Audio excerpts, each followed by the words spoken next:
ili tukaweze kupata kubarikiwa pamoja, kwa sababu ni vyema tusaidiane katika kuhubiri. Na kuhubiri kwangu na wewe itakuwa baraka kwa Mungu, kwa sababu tutakapofungua mtu mmoja. Kwa hivyo wewe ambao unatumia mtandao ya kijamii, unaweza ukashare hiyo clip kwa wenzako kupitia upande wa Facebook, TikTok, YouTube, unaweza ukashare. Wale ambao unatumia runinga, radio, tumia mtu ujumbe, mwambie kwamba karibu katika neno. Apostle Daniel HM basi yuko ndani ya studio. Basi karibuni sana wote na tukaweze kupata kubarikiwa. Tuombe. Baba, katika jina la Yesu, Baba wetu tunakutukuza na tunakuinua. Asante ni kwa ajili ya neno lako tunapoenda kushiriki siku ya leo. Bwana, nakabidhi neno ile mikononi mwako. Kakubali kunena nasi kwa njia kubwa. Kakubali kunena nasi kwa njia Bwana isiyokuwa ya kawaida. Tunaomba Roho wako Bwana katika ibada hii kapata kutuhudumia kila mmoja wetu.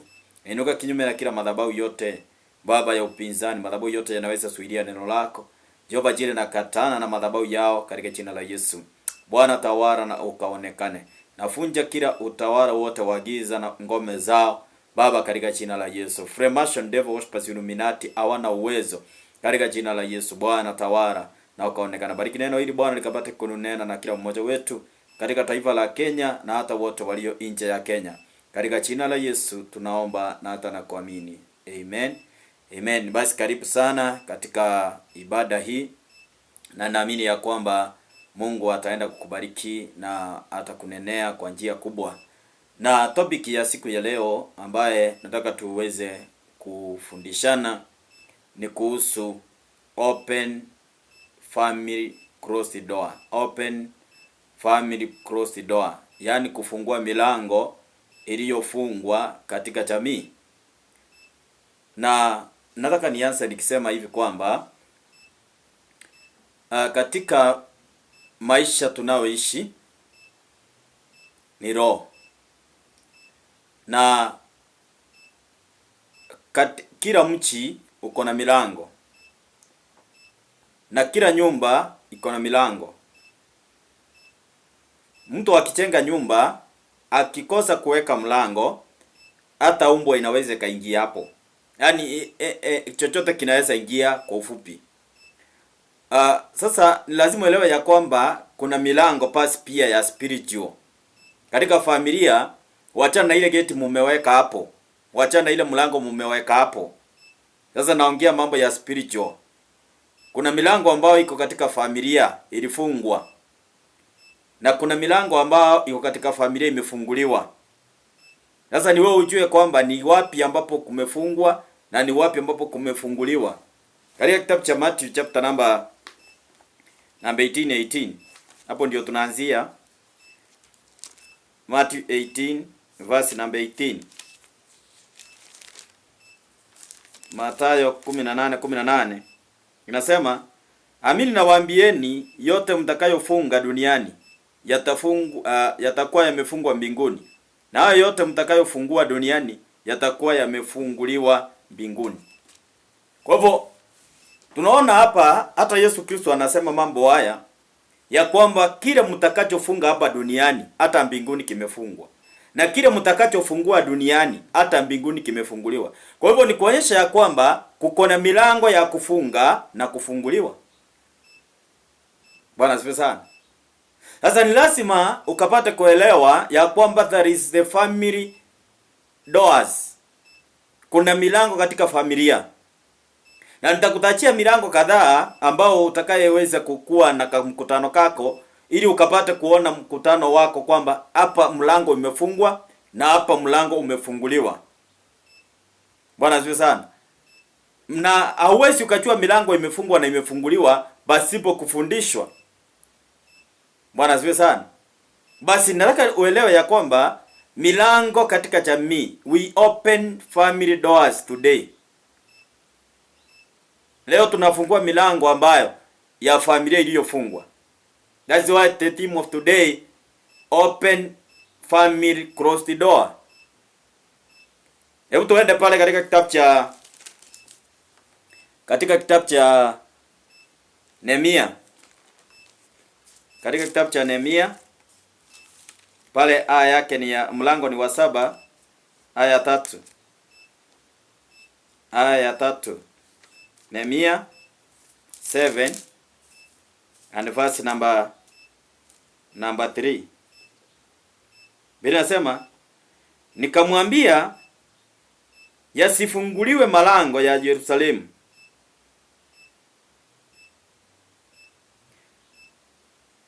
kabla haijachomoza jua, nao walinzi waangalie wakisimama bado, waifunge milango. Mkaikaze, kisha wekeni walinzi wa zamu, na hao wakaao Yerusalemu, kila mtu na zamu yake, na kila mtu kuelekea nyumba yake.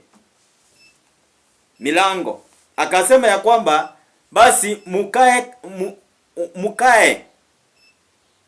mukafunge milango hiyo, mtu asitoke hapo, na kukuwe na zamu ni like duties. Katika maaskari wako na duty. Kuna wale wako katika duty ya usiku, kuna wale wako na duty ya mchana. Walimu pia, huyu wiki ako na duty na huyo mwingine, yani wanabadilishana. Sasa naye maandiko yanasema kwamba nao walinzi wakapate kuwa katika zamu zao, katika duties. Yani kusiwe ya kwamba kuna wakati mlango huu utaachwa pasipo na mtu wa kuangalia mlango huo. Nimefanya katika mambo ya security.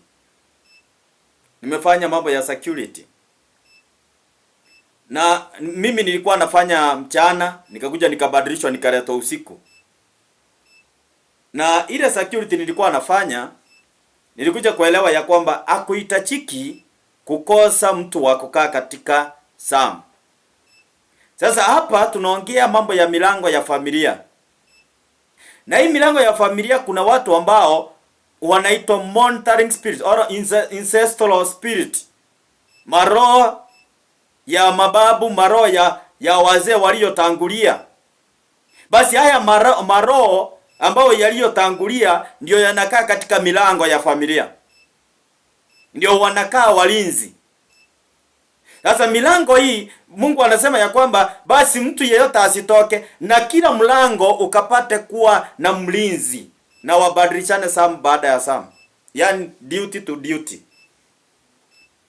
Bwana asifiwe sana. Sasa kuna watu ambao milango yenu imefungwa ya ndoa.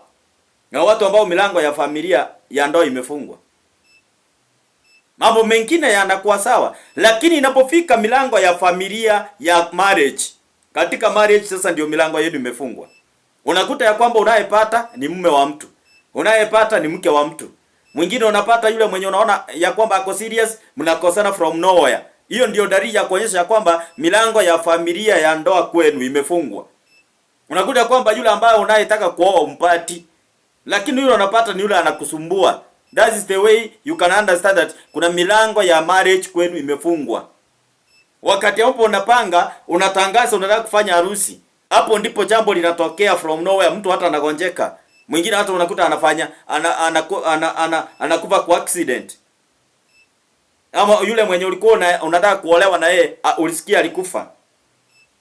Hata alifamiwa na wakora akakufa. Hiyo ni kukuonyesha kuna milango kwenu imefungwa. Ama alipata accident na akakufa. Ama mlikosana tu na hukujua. Hiyo ni dalili ya kuonyesha ya kwamba kwenu kuna milango ya ndoa imefungwa. Ama unakuta kwamba unapoenda kuolewa, wewe unaolewa kwa mwanaume ambaye ako na mke tayari. Ama unaolewa kwa mwanaume mwenye alikufiwa.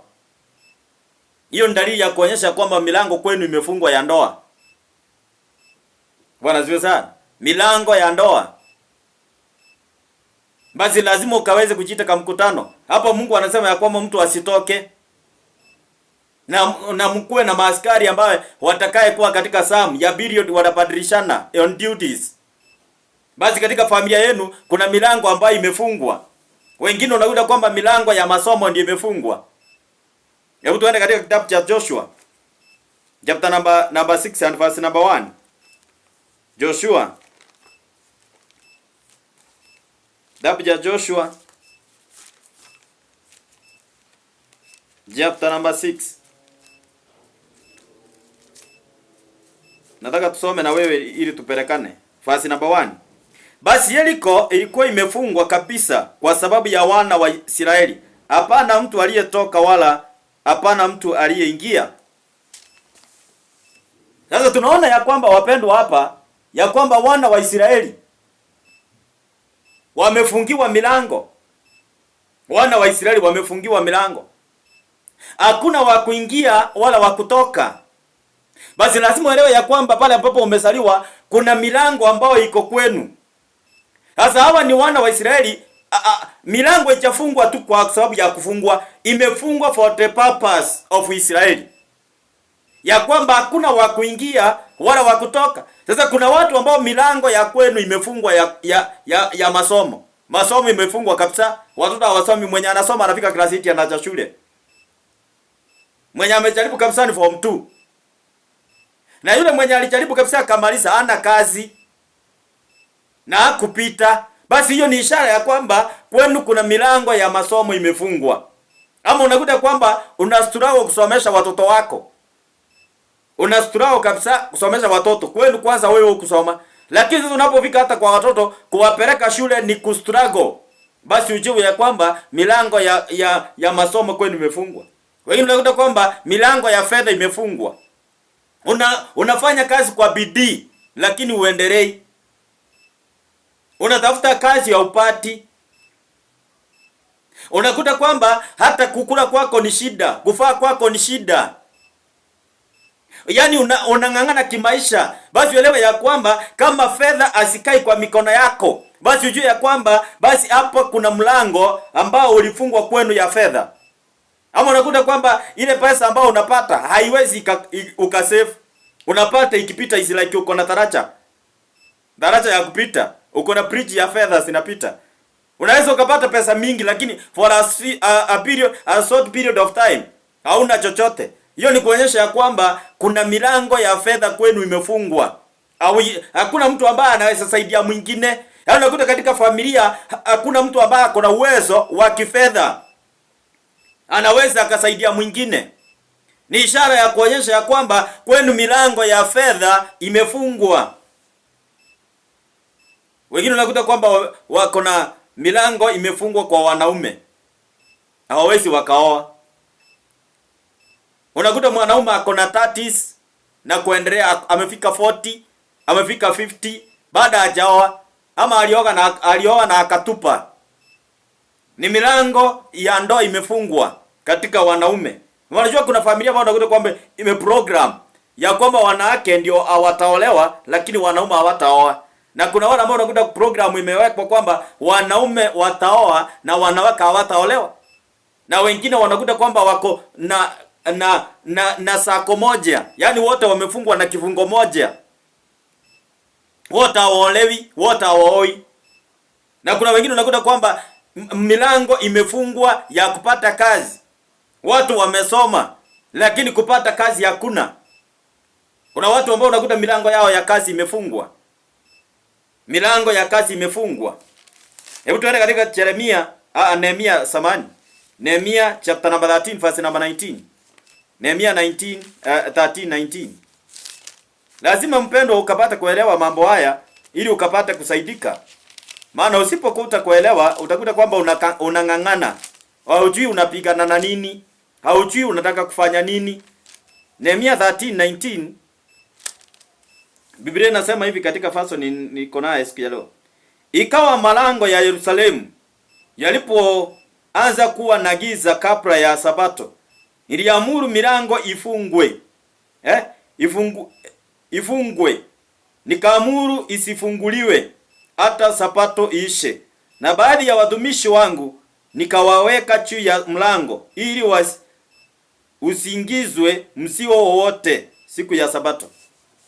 Akaweka walinzi ya kwamba siku hiyo ya Sabato hata mtu asipate kuingisha mzigo. Basi kuna watu ambao milango yenu imefungwa hivyo.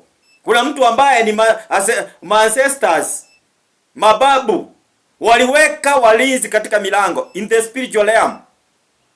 Wameweka milango ambayo inakumonta. Inasema hapa kwetu hakunanga matajiri. Mumewekewa limitation. Inasema hapa kwetu hakuna mtu anapitanga kiwango fulani ya fedha. Mumewekewa hiyo limitation. Maana kuna milango ambayo imefungwa kwenu ya katika kuinuka. Kuna watu ambao wako na limitation. Hiyo ni milango ya kuwazuia. Milango. Akaweka walinzi katika milango ili yeyote asipate kuingiza mzigo siku ya Sabato. Basi katika familia kuna wengine wamewekwa walinzi, milango imefungwa kusipatikane mtu ambaye ataingia kuleta mahali. Na ndio maana umeolewa miaka 20 bado hujalipiwa mahali. Umeolewa miaka 20 hujalipiwa mahali.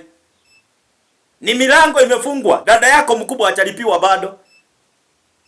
Wewe mwingine hajalipiwa, wewe hujalipiwa, anayekufuata hajalipiwa. Yaani unakuta kwamba on your generation wasichana wote hakuna mwenye amelipiwa mahali. Lakini kuolewa wameolewa. Ni milango imefungwa ya kuweza kulipiwa mahali. Unajua watu wengine wanaona kama ni kawaida. Sio kawaida. Unapoona kwamba umeolewa miaka 10 na baada hakuna hata ambusi kameenda kwenu, hata kakuku hakuna. Usifikirie ati ni pesa hakuna. Pesa zinapatikana lakini zinapata mianya mingine. Kwa sababu ya kwamba kwenu milango ya kulipiwa mahali hakuna. Siku moja nikawa ninaombea pastor mmoja.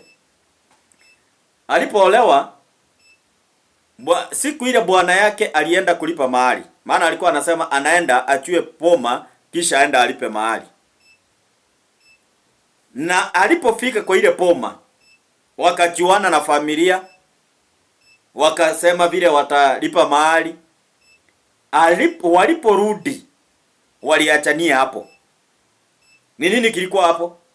Hiyo familia imefungwa milango ya kulipiwa mahali. Na waliachana. Na hawakukosana. Maana alikuwa anauliza huyo pastor mlikosania nini? Anasema hata sijui mimi tulikosania nini. Aliamuka tu na akaondoka akaniacha. Sasa kuna watu ambao wako hivyo. Milango ya kulipiwa mahali kwenu ndio imefungwa. Mtaolewa lakini hamtalipiwa mahali. Bwana asifiwe sana. Milango ya kwenu imefungwa. Kuna wengine unakuta kwamba milango imefungwa ya mafanikio. Unafanya bidii kabisa lakini haufanikiwi. Milango ya mafanikio ndio imefungwa. Hebu nikwambie mtu wa Mungu. Kufanikiwa ni mlango. Na ndio maana unaona hata daktari wakati unapokwenda pale kwa lepa. I have my friends ambao ni madaktari. Ukienda pale kwa lepa kuna masaa unakuta kwamba daktari anasema kwamba atunge huyo mama dawa. Na ile dawa anamdunga ni ya kufungua mlango wa kuchifungua. Daktari anajua mlango wa kuchifungua. Sasa kuna watu ambao wamefungwa mpaka hiyo milango ya kuchifungua. Milango ya kuchifungua ifunguki. Milango ya kuchifungua haifunguki. Wengine milango ya tumbo zenu zimefungwa. Milango ya hebu tuende katika Job chapter number 310. Unajua unaweza sema ni maneno yangu ninasema. Daktari anaelewa. Ni vile watu wa kiroho hawatakangi kuelewa. Wanakuanga unajua watu wa kiroho wengi ni don't cares.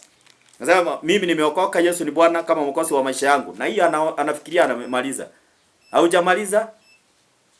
Haujamaliza bado. Ile mambo ya kujificha kwa ile neno ya kusema ati Yesu alimaliza yote. Hebu nikuuliza alimaliza yote? Na kwa nini hujaolewa? Alimaliza yote, kwa nini bado unang'ang'ana? Alimaliza yote, kwa nini bado ni mgonjwa? Anasema kwa mapigo yake tumepona. Na wangapi leo hii wako wagonjwa? Enda Kenyatta ndio utajua watu ni wagonjwa.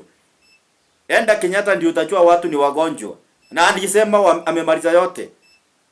Kuna mambo ambayo mpendo yako ya kupepa. Ndio maana Yesu anasema ya kwamba amemaliza yote. Kwa hivyo yake alimaliza ya kutupepea dhambi. Na hiyo ingine ni yako. Bwana asifiwe sana. Madhabahu iliyoinuliwa kwenu ni wewe ushughulikie. Hebu tuende katika Job. Chapter number 3 and verse number 10. Ayubu 3:10. Inasema kwa sababu au kuifunga milango ya tumbo la mama yangu wala kunificha taabu machoni. Job anajua tumbo la mama yake halikufungwa.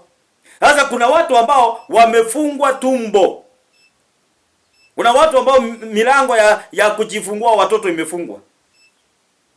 Anatafuta mtoto lakini hapati. Ni milango imefungwa. Kuna siku moja msichana ameenda ndoa moja, alikuja kanisani. Ameenda ndoa ya kwanza, ameachwa kwa sababu ya nini? Kukosa mtoto. Ameenda ya pili, ameachwa kwa sababu ya kukosa mtoto.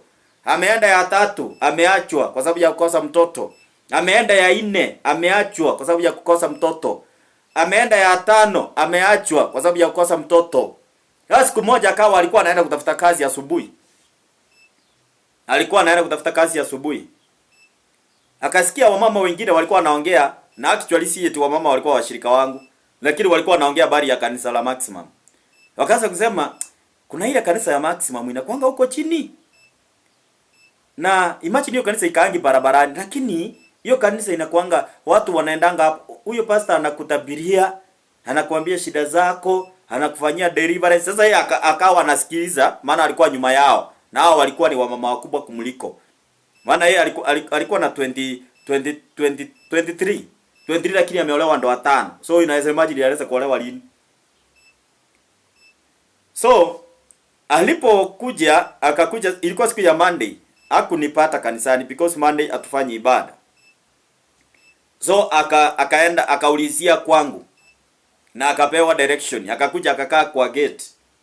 Alipokaa kule kwa gate, mimi nilipokuja because nilikuwa nimeenda town, kurudi mimi nakuta watu kwa gate. Kawaida yangu mimi ninawasalimianga watu na ninaenda zangu. Nikawasalimia na nikaingia kwa nyumba. Nikasikia mlango inabishwa. Kubishwa, akaniambia, "Pastor, nimekuja kukuona." Nikamwambia basi tuende kanisani because nilikuwa peke yangu, wife alikuwa ametoka na mwanamke hawezi ingia kwa pastor akiwa peke yake. Mambo ni mengi dunia hii. So nikamwambia tuende kanisani. Tukaenda kanisani. Kufika kanisani, Mungu akaniambia huyu amefungwa na madhabahu ya kwao. Kwao hakuna mtu wa kuolewa. Na kweli mama yake alikuwa ameolewa. Sasa hiyo msichana anakuja, mama yake ako kwa ndoa ya 5 na yeye. Na kila mtoto ako na baba yake. Kila mtoto ako na baba yake. Bwana asifiwe sana. So nikawafundisha na tukaomba na nikafungua milango ya kuolewa. Huyo msichana leo tunaongea na wewe alifanya harusi. Na wale watoto alikuwa amekosa, saa hii tunaongea na wewe ako na watoto 3. Ako na watoto 3 na wale watoto ndio walikuwa nakosa. So huyu mtu alikuwa amefungwa milango ya kujifungua, milango ya tumbo lake ndio ilikuwa imefungwa.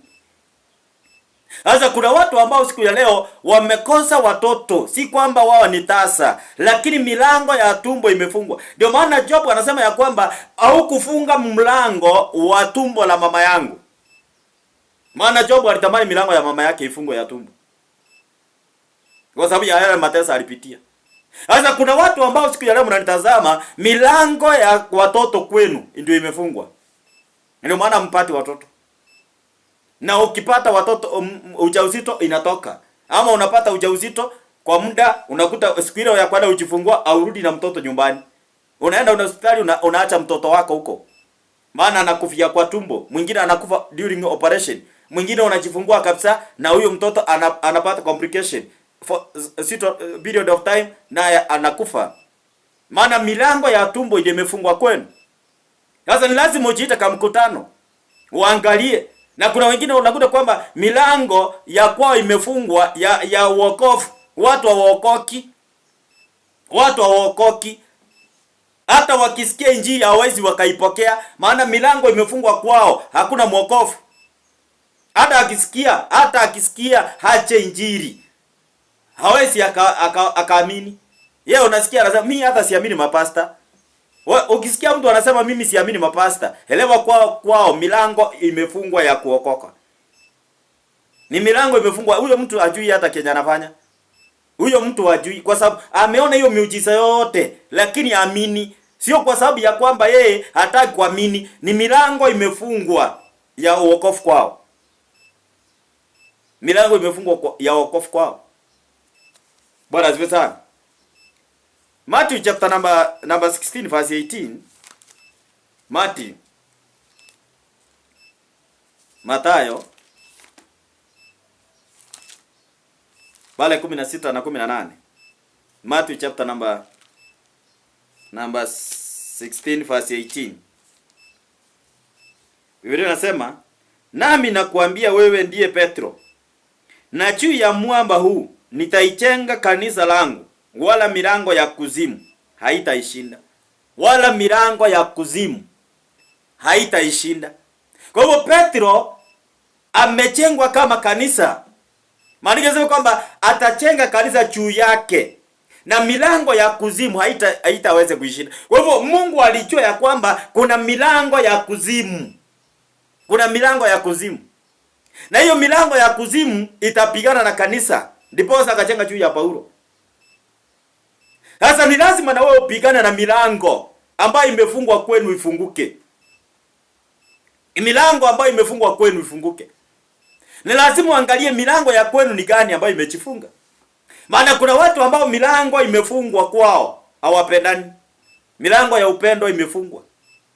Unakuta mnachukiana na dada yako, mnachukiana na ndugu yako, mnachukiana na anti, mnachukiana na anko, mnachukiana na wazazi.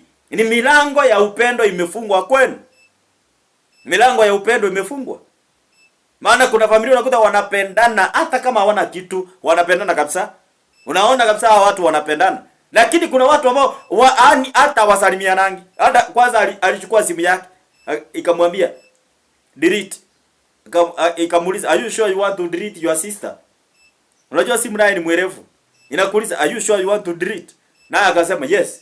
Ukaweka okay, ikawa deleted. So umedelete namba ya dada yako, umedelete namba ya ndugu yako. Na hata ujui, lakini unasikia tu umemchukia kwa sababu milango ya upendo kwenu imefungwa. Milango ya upendo.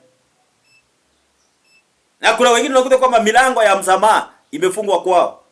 Watu hawasameheani, hata akipembelezwa aje hawezi samea mwenzake. Anasema huyo sitamsamea mpaka mbinguni. Mpaka nikufe sitawahi msamea. Umeisikia watu wakisema hivyo? Ni milango ya msamaha imefungwa kwao. Hawakubariki kusameana.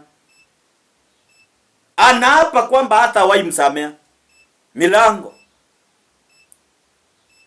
imefungwa. Bwana asifiwe sana. Katika Psalms chapter number 14 verse 3. Psalms 14 and verse number 3. Psalms 104. Kwanza tusome 14:3. Psalms 14 verse 3. Wote wamepotoka. Wameosa wote pamoja. Hakuna atendaye mema hata moja. Sasa hawa ni watu ambao milango imefungwa. Hakuna hata mmoja ambaye anatenda mema. Yaani milango ya mema imefungwa kwenu. Milango ya mema imefungwa. Milango imefungwa ya mema. Watu hawatendi mema. Wanatenda mabaya tu. Wanatenda mabaya. Sijui kama unaelewa hivyo. Kuna familia unakuta kwamba wao kila kitu wanachokitenda ni kibaya. Wanaua, wanaipa, wanalepu watu, wanafanya vituko za kila aina. Unaona kama hawa maguni wa Kenya leo. Unakuta hii ni familia ambao ni hao ambao wote wamepotoka hao. Ni familia zao za watu kupotoka. Wanatumika vibaya na wanasiasa. Wanapewa 2,000 wanaua mtu. Wanapewa 500 wanaua mtu. Wanapewa 1,000 wanaua mtu. Hebu you can imagine. Bwana asifiwe sana. Yaani watu wanatumika tu kwa sababu ya uhalifu ambao Mungu anasema ya kwamba katika mahali hapa tumesoma Zaburi 14. Ya kwamba hao watu wote wamepotoka. Hakuna yule ambaye anayetenda mema. Hakuna yule ambaye anatenda mema. Bwana asifiwe sana. Hakuna yule ambaye anayetenda mema. Sasa ni lazima uelewe ya kwamba kuna milango ambayo imefungwa na inahitaji watu wanayeamka na wakapata kufungua. Na watu ambao milango ya mema imefungwa kwenu. Hakuna mema ambayo yanatendeka kwenu. Mema haitendekangi kwenu. Hebu tuende katika Psalms pale pia 141 verse number 3. Psalms 141. Kuna mtu ambaye ninasaidia hapo. 41 and verse number 3. Nasema, Bwana, iweke mlinzi kinywani pangu. Mgonzi mlangoni pa midomo yangu. Imagine Job, Daudi anaomba hivyo. Anasema Bwana uweke mlinzi kwa kinywa changu. Mdomo, maana kuna watu ambao milango yao ni ya mdomo. Milango katika midomo unakuta kwamba midomo ndio inafunguanga milango. Kuna wengine milango imefunguliwa kupitia macho. Wengine milango Daudi ndiye afungue mlango wa dhambi ya uzerati, ni macho ilisababisha. Ni mlango wa macho. Kuna mlango wa masikio, hiyo nitakusomea wakati mwingine. Kuna milango ya mdomo. Bwana asifiwe sana. Kuna mlango. Lazima ukaweze kuangalia ni nini ambacho unachokifungua kutoka kwa kinywa. Maana ndio nakuta kwamba kuna watu ambao milango imefunguka yao ya mshene tu. Mshene, milango. Watu hawasui vinywa vyao. Ni milango imefunguliwa. Ndio maana Job anasema Daudi anasema ya kwamba basi Bwana uweke mlinzi kwa mdomo wangu, ili hii mlango wa mdomo ukapate kufungwa. Basi mpendo, lazima leo ya kwamba kuna milango ambayo imefungwa kwenu na inahitaji kufunguliwa. Kuna wengine milango ya afya ndiyo imefungwa. Watu mnaishi kwa magonjwa. Huyu akitoka kwa ugonjwa, huyu mwingine anaingia. Huyu akitoka, huyu mwingine anaingia. Huyu akitoka, huyu mwingine anaingia. Hii ni milango ya afya imefungwa. Milango ya afya imefungwa. Psalms 78 verse 23. Psalms 78 verse number 23. 78 verse number 23. Yule anasema, lakini aliamuru mawingu juu akaifunga milango ya mbinguni. Aliamuru milango ya mbinguni ikafungwa. Kwa hivyo milango hata ya mbinguni inaweza ikafungwa. Kuna watu ambao familia yao milango ya mbinguni imefungwa kwenu. Milango ya mbinguni imefungwa kwenu. Baraka zinazotoka kwa Mungu hasikuji kwenu. Maana milango ya mbinguni imefungwa. Bwana asifiwe sana. Na kila mlango lazima ufungwe. Kuna mtu wa kufunga mlango. Wakati tunaweka milango, because mimi nafanyanga hiyo kazi ya ufundi kano na injili. Wakati tunapoweka milango, huo mlango kwanza tunafunga, tunatesti kama unajifunga ama ujifungi. Tunafungua, tunafunga. Tunafungua, tunafunga. Ili tuone kama hiyo mlango imekuwa sawa. Bwana asifiwe sana. Kwa hivyo lazima kuhusike na mtu wa kufunga mlango wa kwenu. Labda ni baba yako alifunga mlango. Labda ni babu, labda ni shosho, labda ni mama, labda ni wewe mwenyewe ulifunga mlango. Maana kuna watu ambao wamejifunga wenyewe kwa mlango yao. Wao wenyewe ndio walifunga milango yao. Kwa matendo ambao waliyofanya ikafunga milango. Kuna wengine ambao walikuta kwamba ni wazazi walifunga milango. Labda walileta mganga, wakamleta akaucha kuweka vitu, akachimbia vitu chini, ama wakaleta nabii wa uongo. Basi milango ya kwenu imejifungia hapo. Bwana asifiwe sana. Basi lazima ukapata kupigana na hiyo milango mpaka ifunguliwe. Kuna watu wengine milango ya kuchenga nyumba kwao imefungwa. Unakuta unang'ang'ana kuchenga, unang'ang'ana mpaka mwisho wake unakufa uchachenga. Mpaka inabidi uchangiwe wakati usaa kufa ndio uweze kuchengewa, kisha ndio upata kuzikwa. Ni milango imefungwa ya kuchenga. Milango imefungwa ya kuchenga. Unanunua mabati unafika 20, unakwama. Mwisho unaiuza yale mabati. Unanunua inafika 10, unakwama. Mwisho unauza ile mabati. Milango ya kuchenga ndio imefungwa kwenu. Kuna watu ambao milango imefungwa. Hamuwezi kubalika kuchenga nyumba. Hamuwezi kubalika kuchenga nyumba. Wengine mmefungwa tu milango ya kwenu imechifunga. Hamuwezi mkafanya maendeleo. Ni milango ya maendeleo imefungwa kwenu. Hello people of God. Bwana asifiwe sana. Ufunuo wa Yohana bala 21:13. 21:13. Tusome hapo na wewe.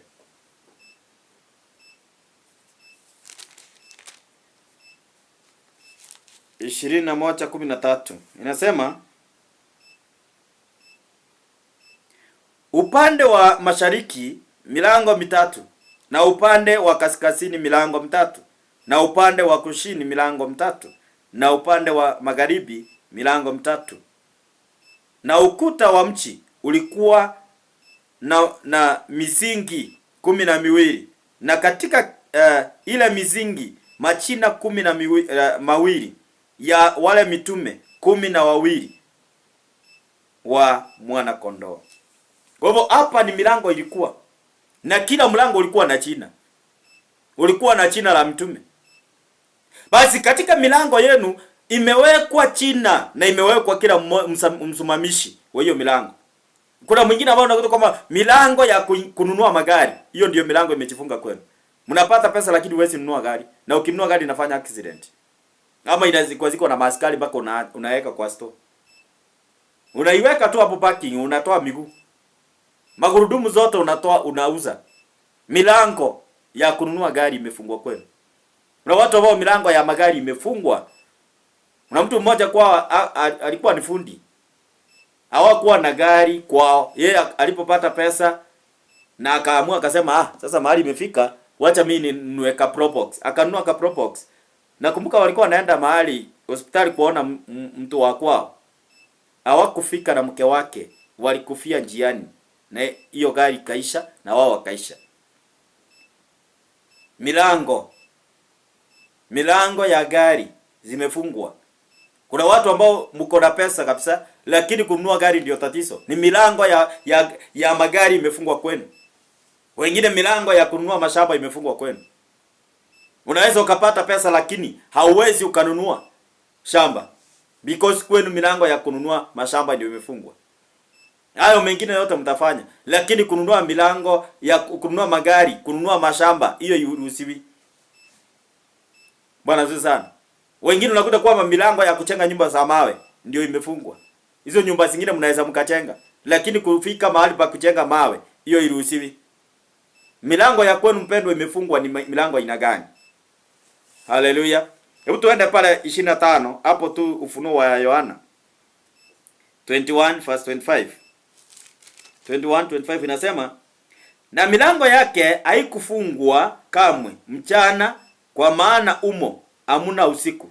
Milango haikufungwa kamwe, maana umo hakuna usiku. Kwa hivyo kuna watu ambao milango kwenu basi hiyo imefungwa. Hapa milango haikufungwa usiku na mchana, lakini kuna watu ambao milango imefungwa.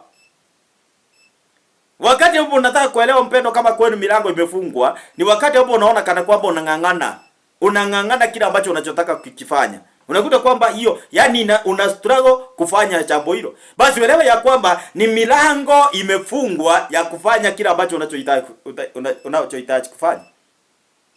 Milango. Bwana Yesu asifiwe sana. Hebu Isaia chapter number 45 verse number 1 and 2. Isaia 45 verse 1 and 2. Milango ambayo imejifunga kwenu ndio tunafungua siku ya leo. Isaia 45 verse number 1 2. Haya ndiyo Bwana ambiao Koreshi masihi wake, ambaye nimemshika mkono wake wa kiume, ili kuitisha mataifa mbele yake, nami nitairegesha viuno vya mfalme, ili kufungua milango mbele yake, hata malango hayatafungwa. Nitakwenda mbele yako na kupasawishi mahali paliporuzwa. Nitalifunja vipande milango ya shaba, na kukata mapigo ya chuma. Koreshi. Sasa sijui kama wewe ni Koreshi wa leo. Koreshi wa leo. Basi Mungu anasema ya kwamba masihi wake Koreshi alimuweka amuitishie mataifa mengine. Lakini katika hiyo basi kuna mfalme hapa amekamata milango. Hapa kuna mfalme ambaye amekamata milango. Na ile milango ambayo amekamata, maandiko yanasema ya kwamba Mungu akamwambia ya kwamba nitalegeza viuno vyake kisha nifungue milango, na hiyo milango itafunguliwa, haitafungwa tena. Sasa kuna watu ambao milango imefungwa na wafalme wa kwenu, mababu wamefunga milango, manyanya wamefunga milango, maango wamefunga milango, maanti wamefunga milango, wazazi wamefunga milango, umefunga milango. Sasa imekuwa kana kwamba hiyo milango iwezi funguka. Basi maandiko yanasema kwamba akalegeza viuno vya mfalme, milango ikafunguka kwa Koreshi. Kwa hivyo mtu alikuwa mataifa yanaweza yakakuja kwake, lakini milango imefungwa na mfalme. Milango imefungwa na mfalme. Basi unaweza kuta kwamba kuna mtu ambao unaweza ukafanya harusi kubwa sana, lakini milango ya harusi kwenu imefungwa. Milango kwenu ya harusi imefungwa. Kuna watu kuolewa utaolewa, lakini harusi huwezi fanya. Yaani kwenu unakuta dada yako aliolewa, hakuna harusi. Mwingine akaolewa, hakuna harusi. Wewe ni watatu umeolewa, hakuna harusi. Yaani unakuta kwenu hakuna mtu hata mmoja hivi ameinuka akafanya harusi. Ni milango ya harusi imefungwa. Milango, kwani wewe unapata tu mwanaume mwenye anataka kuoa ni mserati? Hakuna mwanaume mwenye amesimama anaweza kukwambia lazima tufanye harusi. Hatutaolewa tu hivyo hivyo kupatana kiturai tuingie huruma. Hakuna mwenye anaweza kukwambia. Ni milango ya kwenu imefungwa. Ni lazima uangalie hiyo. Uangalie kwa nini kwetu hakuna mtu hata mmoja amefanya harusi. Mimi niliangalia hiyo nikajua haya, kumbe kwetu hapa hakuna, milango ya harusi imefungwa. Niliangalia hiyo nikaona hapa hakuna kweli kabisa. Nikaona dada yangu ameolewa, hakuna harusi, na vile nilikuwa naona alikuwa anaimba kwa Sunday school, alikuwa anaimba mwana kwaya, alikuwa tunaona kabisa huyu kwanza ndiye alikuwa kielelezo kwetu kwa mambo ya Injili. Lakini huyo alianguka akapata wakiturai akaenda 45. Wakaona tu hivyo hivyo. Hakufanya harusi. Sasa mimi nikakuja nikajiita kama mkutano. Wakati nataka kufanya harusi, kuna tokea hapo vita kali. Vita kali. Watu wa kwetu wanapinga harusi. Hata kanisa ninaoshiriki wanapinga harusi. Nikajiita kama mkutano, nikaona kwani huko kwetu hakuna hata mtu mmoja hivi amefanya harusi. Nao ni ukweli. Nikaanza kupigana na hiyo. Nikaishi mlimani, nikaanza kutoa dhabihu zangu. Ndio Mungu akafungua mlango nikafanya harusi. Na baada ya kufanya harusi kuna watu wamefanya harusi kwetu sasa. Baada ya mimi kufanya, niliwafungulia mlango wa harusi. Basi lazima kukue na mtu ambaye anapata macho na uwezo wa kiroho, apate kufungua mlango ambao uliofungwa. Maana kuna wengine ambao ulifungwa milango ya kusefu pesa. Unapata pesa lakini hausefu. Kupata sio shida, lakini saving ndio hakuna. Ni milango ya saving hakuna kwenu. Milango ya saving ndio hakuna kwenu. Kama kiale vile wanasema ati watakuwa wanaingia kwa account ya mtu wanatoa fedha, wanatoa tax. Kuna watu hawasevi. Sasa wao utawapata wapi? Kuna watu milango yao imefungwa, hawawezi wakasefu. Hawana kiale pin, utawatoa wapi hao? Milango imefungwa ya Koreshi. Na ndio Mungu anasema ya kwamba nitalegesha milango na viuno vya mfalme mpaka milango hiyo ifunguke. Na hapo nitaenda na yeye na hakuna milango itafungwa tena. Kwa hivyo lazima mpendwa ukapate kufungua mlango ambao uliofungwa kwenu, ya watu wasiweze kuendelea. Kuna wengine milango ya kwenda ng'ambo imefungwa kwenu. Umesoma lakini huwezi safiri uende nje ya nje. Unafaa kuwa Amerika lakini umefungiwa milango. Huwezi enda maana ni milango ya kwenda ng'ambo imefungwa. Wengine wamefungiwa milango ya kupanda ndege. Unakuta ulisaliwa bara, ukalelewa bara, ukaolewa bara, ukakufia bara, ukazikwa bara. Yaani everything ni bara. Bara ni usago. Wale watu wa bara, usago. Yaani kila kitu hata ukisikia tu gari, unakimbia uone hiyo gari. Maana kwenu hata gari haipitangi. Uko kule kijijini uko bara kabisa. Milango ya kwenu ni imefungwa. Yaani unakuta kwamba mtu anazaliwa hapo, analelewa hapo, anasomea hapo, anaolewa hapo, anaoa hapo. Yaani milango ya kusonga katika mchi mwingine imefungiwa hiyo milango. Na watu wamefungiwa milango hiyo. Milango ya kutoka imefungwa. Na ndio maana Biblia inasema kwamba Joshua alipoona hii milango imefungwa, aliambia wale watu, sunguka mlima, sunguka hii ukuta, sunguka hii Yeriko, sunguka hii ukuta mpaka ifunguke. na walisunguka. Sasa lazima na wewe uangalie milango ya kwenu ni gani imejifunga. Ni milango gani imejifunga? Ni milango gani imejifunga? Wengine unakuta kwamba ni milango imefungwa ya kupata kazi mzuri. Mnapatanga kazi ya vibarua. Wewe unataka kuniambia uko na certificate? Ulisomea medical. Sasa unafanya kazi ya maid. Unataka kuniambia Mungu alitaka hiyo? Mungu alitaka hiyo? Ya? Hiyo certificate uko naye ni hiyo. Ulisomea kuwa doctor, mbona ufanye hiyo doctoring? Basi uelewe ya kwamba kuna milango imefungwa ya kuwa doctor kwenu. Uweze kupigana ufungue hiyo milango. Unakuta kwamba kwenu milango ya kuhubiri hakuna, imefungwa ya kuhubiri. Sasa ukianza kuhubiri unakuta kwamba huduma itakuwa ngumu mpaka utachukia Mungu. Na ni milango ya injili kwenu imefungwa. Unapoanza kuhubiri lazima ujiite kama mkutano angalie. Kwetu kuna mtu anaitwa mhubiri. Na kama hakuna, wewe mpendwa uko na kazi ya kufanya. Labda wewe ni kama mimi. Mimi kwetu hakuna mhubiri, mimi nimeleta hii kitu. Hata wengine wananiulizanga kwetu, wewe ulitoanga wapi hii kitu? Hiyo ni milango inaongea. Wale walizi wa milango ndio wanauliza, wewe ulitoanga wapi hii kitu? Hata wengine wanasemanga huyu mtu ni devil worshiper. Watu wa familia sikwambii watu wa nje, wa familia. Maana wao wanajaribu kuangalia hii injili nayo upili kwetu hakuna. Sasa hiyo ni milango. Ninajaribu kufungua mlango wa kuhubiri injili. Mlango wa kuhubiri injili.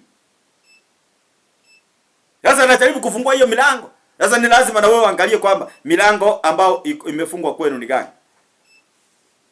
Wakorinto wa kwanza 16:9. Wakorinto. Ili uelewe mambo na milango, na nitakuonyesha jinsi ya kufungua milango kwa haraka kidogo. Na naamini ya kwamba utabarikiwa. Verse Corinthians chapter number 16 verse number 9. 16:9. Biblia inasema, kwa maana nimefunguliwa milango mikubwa wa kufaa sana, na wako wengi wanipingao. Huyo mtu amefunguliwa milango mikubwa sana. Lakini anasema ya kwamba lakini wako wengi wanaonipinga.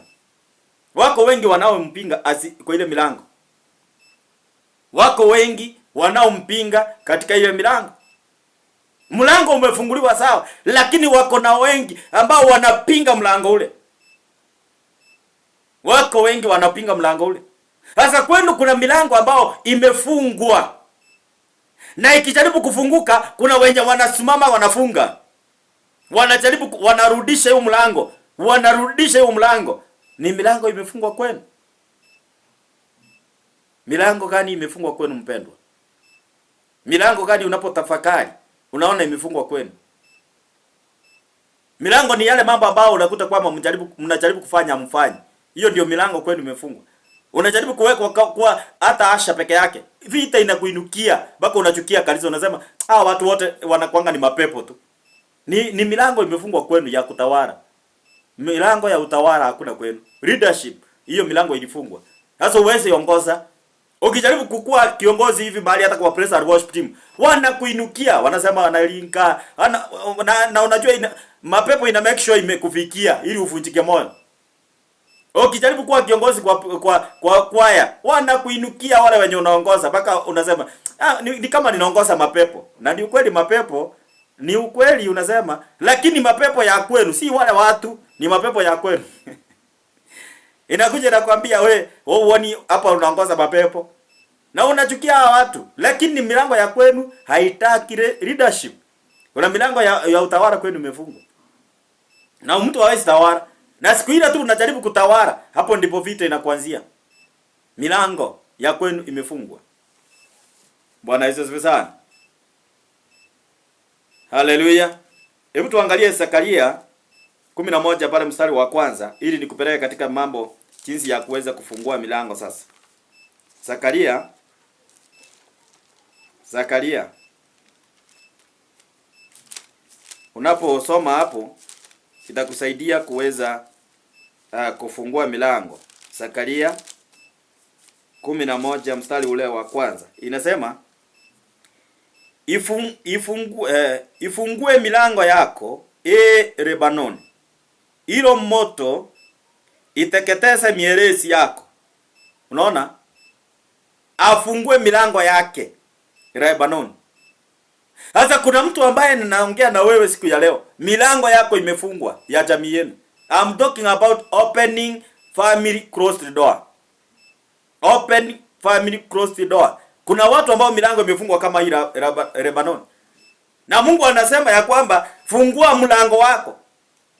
Basi na wewe lazima uangalie hii mlango ambayo imefungwa kwetu ni gani? Ufungue huo mlango. Si Mungu akuja hapa afungue, anamwambia Lebanon fungua mlango. Na wewe ni uamke ufungue milango. Lakini kuna watu wengine mko hapo mnaongojeanga tu milango ifunguke. Hebu nikwambie ama nikuulize, ati ndio mlango umefungwa na badlock. Alafu wewe unakaa nje unasema mlango funguka. Unless ukue chini. Lakini kama wewe ni mwanadamu, mlango huwezi funguka mpaka ufungue. Mpaka hata kama badlock imepotea. Inabidi mpaka utafute. Tuseme kama kifunguo yake imepotea. Basi utatafuta mpaka hata nyundo ili ukaweze kuvunja hiyo, uingie ndani. Daktari akiona mwanamke amekosa mlango wa kujifungua mtoto, atatumia mpaka makazi, lakini mtoto atolewe. Lazima operation itatokea ili mlango huo upatikane. Kwa hivyo na wewe kuna mlango ambao umejifunga, hata kama umefungwa aje, itabidi utafuta another option ufungue mlango huo. Hata ili ufungue mlango mwingine, lakini upigane mpaka hiyo mlango ufunguke. Upate pa kupitia. Hata kama itawezekana upasue ukuta, pasua hiyo ukuta lakini uingie. Kuna watu ambao maandiko yanasema Marko mlango wa 2. Watu walikuja wakiwa wamepepa mgonjwa. Na walipofika huko wakakuta milango imefungwa na Yesu wako hapo ndani. Walipomoa dari wakaingia ndani. Hawakukaa hapo, walipomoa wakapanya mlango wao kutoka juu. Na hapo ndipo walipitishia mgonjwa wao na mgonjwa wao alipona. Kwa hivyo na wewe lazima uelewe ya kwamba hata kama mlango huo wa kwenu ulifungwa, lazima upigane, upush mpaka hiyo mlango ufunguke. Mlango ufunguke. Mlango ufunguke. La sivyo basi utakufa ukiwa maskini kama mama yako. Utakufa maskini kama baba yako. Utakufa maskini kama babu yako. Lakini nakumbuka babu yangu alikufa ana chochote. Hakuna kitu alikufa akaacha. Isipokuwa ni ng'ombe mbili. Na hizo ng'ombe mbili nilisikia huyo mama alikuwa anasema ni ng'ombe zake. Kwa hivyo nikusema babu hakukuwa na kitu. Na walisema aje mtu mzuri uachia wana na wanawe urithi. Sasa kama wewe ni mtu mzuri, basi hakuna kitu ambacho umeacha. Ujue kwamba mpendo, milango ya kwenu ilifungwa. Milango ya kuachia mtu kitu ilifungwa. Una watu mtatoka duniani, hauna hata kashamba utashikanisha watoto wako. Hauna hata kang'ombe utaachia watoto wako. Hauna, yani you have nothing utaacha nyuma. Hata ukikufa hata ni stress tu umeacha duniani. Waza hata umeachia watu mizigo mpaka ya kukopa ili wakutoe mocheri. Ni milango imefungwa kwenu. Milango. Yaani maana maandiko yanasema kwamba wewe Lebanon fungua mlango wako ili ukapata kuteketeza katika ile basi mambo yako. Mierezi yako ili iweze kuteketeza. Sasa na wewe lazima ukaweze kupigana mpaka ufungue milango iliyochifunga, milango iliyofungwa, milango ambayo imewasuiria. Upigane mpaka hiyo milango ufungue. Kama kwenu wafanya harusi wewe fanya.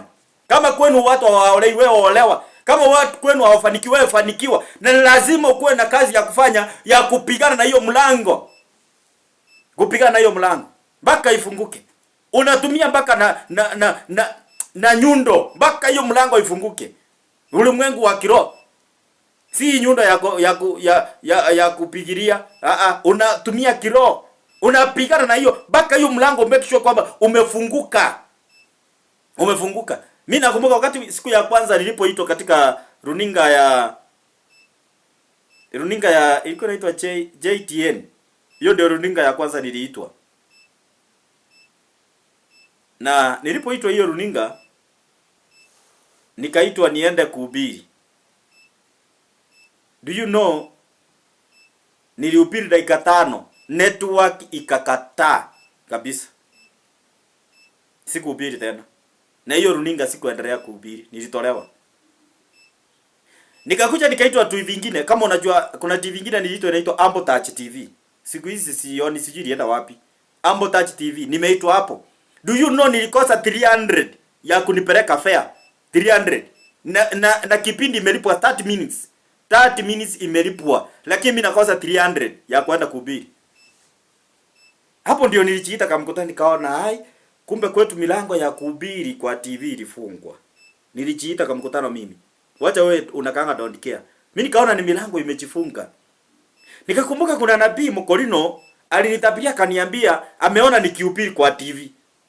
Na sasa hapa nimepata hiyo nafasi ya kuhubiri kwa TV, lakini bado sifaulu. Imagine na pia ametoa unabii. Ndio mimi nakwambia hapa mtu wa Mungu, kuna vitu vingine unafaa ufanye. Wacha hii kuishi maisha hiyo don't care yako. Ati nabii amesema utafanikiwa. Na wewe unakaa hapo unasema mimi si nabii alisema nitafanikiwa. Kuna kazi yako ya kufanya wewe. Yule nabii amedhabiri ameniambia nimekuona ukihubiri kwa TV. Na ukweli nafasi ya kuhubiri inatokea. Lakini imagine nakosa 300 ya fare. Ya fare na TV imelipwa 15,000 lakini 300 mimi ya fare inanikosa. Nikajita kama mkutano nikaona yenyewe milango ya kwetu ya kuhubiri kwa TV imefungwa. Nikakumbuka kwetu mtu ndiye aweze kutangazwa kwa redio ni mwenye amekufa. Mwenye amekufa anaitwa fulani, ni ndugu ya fulani, dada ya fulani, usijui nani, hizo majina yote hiyo ina mention. Sasa watu wanatachwa kwa TV na kwa redio wakati mtu amekufa kwao. Na kuna wengine mnanitazama hapo mko hivyo. Ndio mtu aingie kwa TV ama kwa redio mpaka mtu akufe. Ndio jina lako litatachwa kwa TV. Ndio jina lako litatachwa kwa redio. Kama inaitwa Inoro TV ndio inapenda kutangaza mambo ya kifo. Sasa mpaka utachwa hapo. Mtu akikufa kwenu ndio utatachwa hapo. Kimengere ni ndugu ya nani, sijui ni dada ya nani, ameacha watoto wangapi, hiyo. Lakini kwenu hakuna wa kwenda kwa TV haupiri, hakuna wa kwenda kwa TV kwa radio haupiri, hakuna wa kwenda impe hata CD yenyewe. Huwezi ukatoa ili isikike kwa radio ama kwa TV. Maana milango ya kwenu imefungwa, mkanyangi kwa TV nyinyi, hamwezi kanyangi kwa studio. Sasa mimi nikajiita hiyo kama mkutano nikaona yenyewe hapa kuna kitu hapa. Hapo sasa ndio mimi kuna mhubiri mmoja niliona kwa TV. Hata by the way sikuenda kwake, lakini nimeona kwa TV. Nikasikia huyu mhubiri vile anahubiri. Nikasikia huyu mtu akona kitu ya Mungu. Mimi nikatoa dhabihu yangu hapo. Nikawa ninamtumia every month natuma dhabihu yangu. Every month natuma dhabihu yangu. Na anijui, lakini mimi natuma tu dhabihu yangu. Nikaangalia Prophet DB Joshua. Nikamtumia dhabihu yangu. Mimi sikujua vile milango ilifunguka, nikaanza kuhubiri. I remember ndio nipewe nafasi, nilipewa Nisi TV. Nilipewa 1 hour and 30 minutes nikihubiri kwa Nisi TV. Mara yangu ya kwanza. Nikakuja nikapewa Fire TV. Fire TV inashika all over in Kenya. Nikapewa hiyo station, nikahubiri 1 hour and 30 minutes. Na kando na kuna muda tulihubiri pamoja na wao. Karibu 1 hour. Nilipewa nafasi nikahubiri 1 hour and 30 minutes. Bwana ziwe sana. Hiyo nafasi ilitokea. Mke wangu unajua yeye hakungangana kuhubiri kwa TV. Kwa nini? Kwao hiyo kitu ilikuweko. So yeye hawezi akastruggle na hiyo. Maana milango kwao ilifunguliwa ya watu kuhubiri. Sio yeye mhubiri wa kwanza kwao. Hiyo milango ilikuwa tayari imefunguliwa. Lakini sasa kwetu hakuna huo mlango. Kwa hivyo ni kupigana mpaka hiyo mlango ifunguliwe. Sasa yeye wakati anahubiri kwa TV hata hakustruggle. Mimi nakumbuka station ya Fire TV aliniambia nitumie hiyo mahubiri. Nikatuma mahubiri akamweka live. Kwa sababu ya nini? Yeye hawezi akastruggle. Sasa yeye anapoingia kwa TV anahubiri, hawezi akastruggle, hata huwezi muona ati akiwa na haya kwa sababu ya kuhubiri, maana ni kitu ilikuweko kwao. Mlango wa kwao ulikuwa umefunguliwa. Sasa huwezi linganisha na mtu milango yao imefungwa na mwenye milango yao imefunguliwa. Lebanoni anaambiwa fungua mlango wako. Mpendwa, na wewe lazima uelewe ya kwamba mlango wako fungua, mlango wa kwenu fungua, milango ambayo ilifungwa kwenu fungua. Kuna watu wengine milango imefungwa ya watu watembelea. Yaani hawawezi pata marafiki, wale wanaitwa wageni. Hawatembelewi na wageni. Ni milango imefungwa ya wageni kuja kwenu. Maana wageni wakikuja ni malaika. Ni malaika, lakini sasa milango hiyo imefungwa. Sasa nikupeleke katika hali ya kufungua milango. Number 1, ili ufungue mlango, wokovu. Kuokoka. Hiyo ndio itafungua mlango ya kwenu. Kuokoka. Utakapookoka, basi hapo ndipo hiyo milango ya kwenu itafunguka. Hapo ndipo milango ya kwenu itafunguka. Wokovu.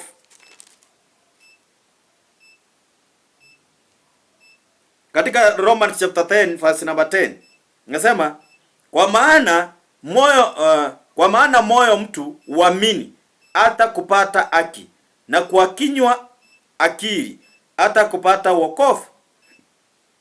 Sasa kuna watu ambao unakuta kwamba milango hiyo ndio uweze kufungua mpaka ukiri Yesu ni mwokozi wa maisha yako. Lakini wewe ukienda ile kanisa amkiri kwamba Yesu ni mwokozi wa maisha yenu, mnaendanga kanisani bora kwenda, basi ujue ya kwamba kuna milango itafunguka kwenu. Kwa kuokoka ni kukiri kwa kinywa chako. Kuna watu wengine mlijikuta kanisani, wazazi wenu walikuwa kanisani na nyinyi mkaingia, hamjaikiri kwa kinywa chenu kwamba umeokoka, bado hujaokoka, lakini wewe unafuata wokovu. Kuokoka ni kukiri kwa kinywa ya kwamba ninakiri Yesu kama mwokozi. Na sina against na wale mkiringi kanisani kwenu, hiyo ni desturi ya kwenu hiyo. Mimi naongea na vile ninaelewa na vile maandiko inasema. Ya kwamba ukiri kwa kinywa ili upate wokovu. Kwa hivyo ili upate, mpendwa, kufungua milango ya kwenu ni katika wokovu. Romans 4 verse number 7. Romans 4 verse number 7.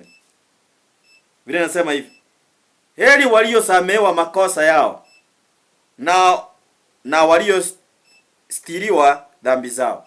Heri waliosamehewa makosa yao.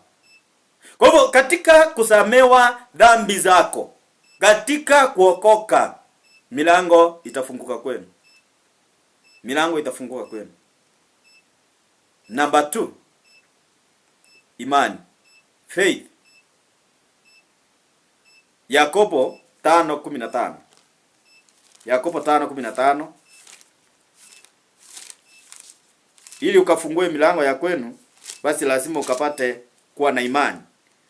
5:15 inasema, na kule kuomba kwa imani kutamuokoa mgonjwa yule, na Bwana atamuinua hata akiwa amefanya dhambi atasamehewa. Katika imani, katika kuomba kwa imani. Kwa hivyo ni lazima hapa mtu apate kuwa na imani ya kwamba ninafungua mlango uliojifunga. Mlango kwetu walifunga, ninafungua hiyo mlango. Nafungua hiyo mlango. Hata kama upinzani itakuwa, nitafungua huo mlango uliojifunga. Huo mlango ambao kwetu walifunga, nitafungua huo mlango. Kwa imani nitafungua hiyo milango. Jericho iweze kufunguka, ukuta wake uanguke, ilibidi Joshua achukua hatua ya imani. Wakasunguka mlima ule na ukuta ule. Wakasunguka kila ukuta. Wakasunguka siku ya kwanza, wakasunguka siku ya pili, wakaenda ya tatu, ya nne, ya tano, ya sita, ya saba, ukuta wa Yeriko ulianguka. Kwa hivyo lazima kukuwe na imani hapo ya kwamba tutakaposunguka ukuta huu utaanguka. Tutakaposunguka mlango utafunguka. Tutakaposunguka, yani unakuwa na imani. Faith inafungua milango ya kwenu. Number 3, prayer, maombi. Maombi yanafungua milango. Uwezi ukakaa tu hivi umenyamaza hapo unasema milango ifunguke. Lazima ukapate kuamka na uombe. Matthew chapter number 21 verse number 22. Matthew 21 verse number 22. 21 and verse number 22. Biblia inasema, waliposikia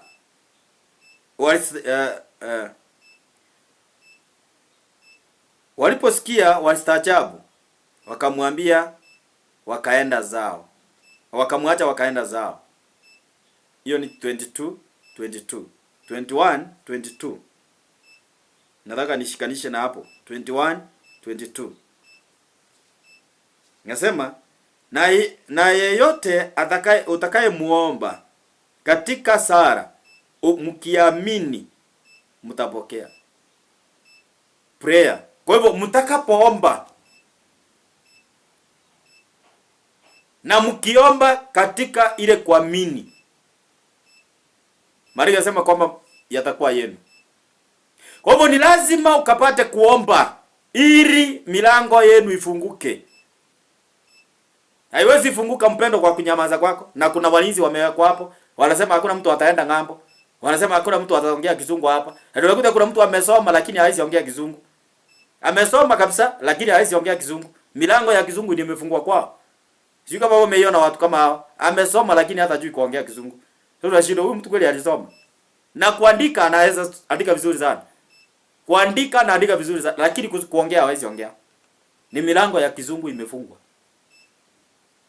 Bwana asifiwe sana. Haleluya. Na ndio maana Maria anasema kwamba mkiomba kwa imani ya kwamba muamini kwamba yatakuwa yenu. So prayer ni njia moja ya kufungua milango.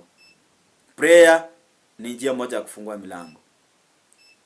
Prayer and fasting. Maombi ya kufunga. Si maombi tu. Katika Matthew chapter number 17:21, Matthew 17:21 inasema, lakini namna hii haitoki ila kwa kusali na kufunga. Haitoki ila kwa kusali na kufunga. Kusali ni kuomba. Waislamu ndio wanasema sala, ama Wakatoliki. So sisi tunasemanga kuomba. Ni kitu moja, ni lugha tofauti. Ni Kiswahili tofauti. Bwana asifiwe sana.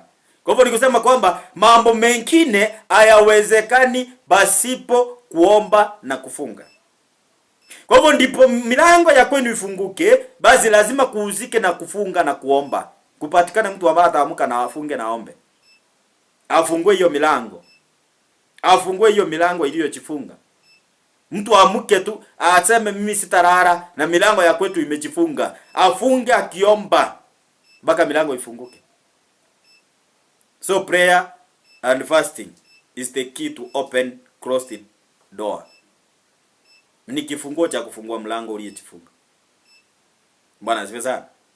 Jambo lingine ama number 4, prophet ama prophetess. You must have a prophetess or a prophet of God. Nabii wa Mungu lazima uzike katika hilo kufungua milango ya kwenu. Hauwezi ukafungua milango tu mpaka kukuwe na nabii aliye na uwezo kuliko wewe. Saa hii nikipatia mtoto wangu nimwambie chukua hiki kifungua ende ufungue mlango, hawezi fungua, maana hana uwezo wa kufungua kwa sababu bado hajafikia kiwango hiyo ya kufungua mlango. Lakini sasa mimi kama mzazi ama nikipea mtu mwingine nimwambie umfungulie, atafungua kwa sababu yeye ni mtu mkubwa. Lakini yeye hawezi kufungua, maana hata kufikia hiyo mlango mahali padlock iko ni kasi kwake. Bwana asifiwe sana. Lakini atakapokuja kuwa mkubwa anaweza kujifungulia. Kwa hivyo ni kusema ya kwamba kuna milango ambao kwenu imefungwa na mababu, imefungwa na watu ambao ni maadui, haiwezi ikafunguliwa na wewe. Baka kupatikane mtu aliye na uwezo kuliko wale ili akaweze kufungua mlango.